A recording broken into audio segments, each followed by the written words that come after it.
तो दोस्तों, आज हम बात करने जा रहे हैं एक ऐसी फिल्म की जो एक थ्रिलर नहीं बल्कि समाज का आईना भी है।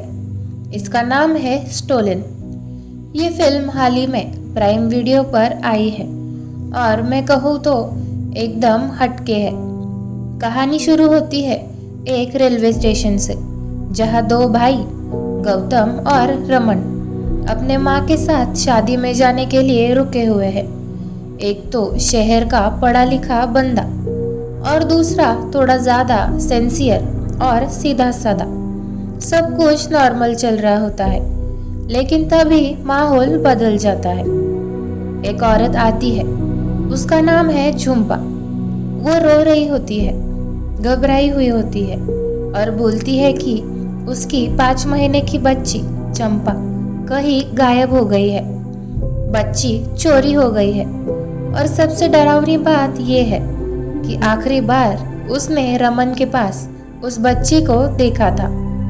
अब आप सोचिए, एक अजनबी औरत जो पहले कभी मिली भी नहीं हो, वो आरोप लगा रही है कि तुमने मेरी बच्ची चुराई है। हालात टाइट हो जाते हैं। अब रमन तो मासूम है, लेकिन स्टेशन पर मौजूद बाकी लोग धीरे धीरे झुम्पा की बातों पर यकीन करने लगते हैं और देखते ही देखते हालात ऐसे बन जाते हैं कि पूरा जनसुम यानी मोब रमन और गौतम पर शक करने लगता है।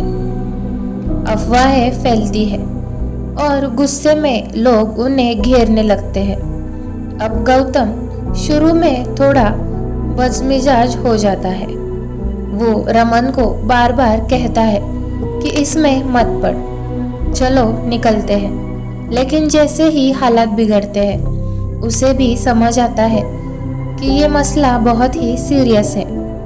झुम्पा अब पुलिस के पास जाती है और दोनों भाई भी फैसला करते हैं कि अगर हमें साफ निकलना है तो हमें खुद उसी बच्ची को ढूंढना होगा।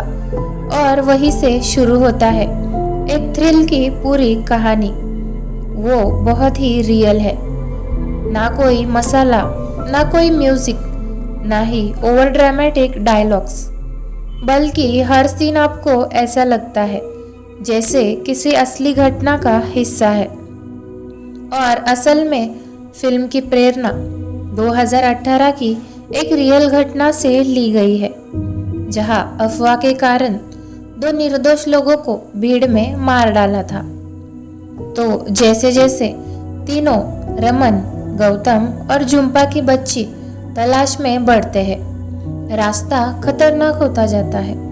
उन्हें पता चलता है कि एक पुरानी हवेली है जहां कुछ अजीब हो रहा है। वहां पुलिस भी पहुंचती है और सस्पेंस धीरे धीरे बनता है कि बच्ची कहाँ है। और यही कहानी एक बहुत बड़ा ट्विस्ट लेती है। असल में वो बच्ची जिसे झुम्पा अपनी बेटी कह रही थी, वो एक सरोगेसी का हिस्सा थी। झुम्पा एक अवैध सरोगेसी नेटवर्किंग में शामिल थी और उसने 2 जुड़वा बच्चों को जन्म दिया था। एक बच्चा एजेंसी को दे दिया गया, लेकिन दूसरा चंपा को उसने खुद अपने पास ही रख लिया। लेकिन वो बात अब सामने नहीं आ सकती क्योंकि वो लीगल नहीं थी। इसलिए जैसे ही चंपा गायब होती है, झुम्पा के पास कोई लीगल प्रूफ नहीं होता कि वो उसकी ही बेटी है।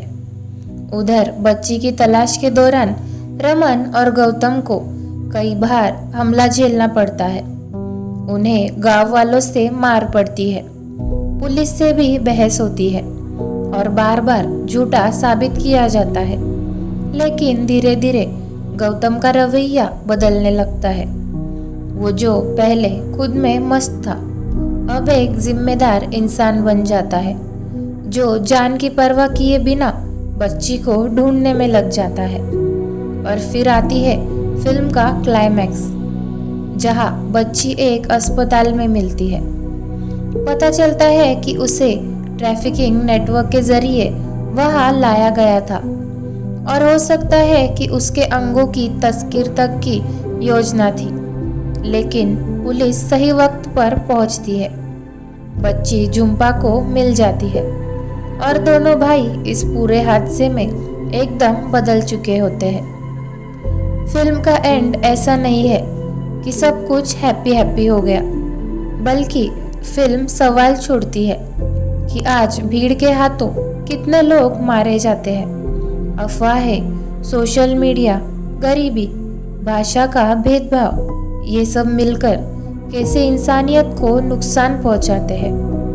अब बात करें एक्टिंग की, तो अभिषेक बैनर्जी का इस फिल्म में बहुत ही अच्छा किरदार हमें देखने को मिलता है और एकदम अंदर से निकली हुई परफॉर्मेंस थी उनकी।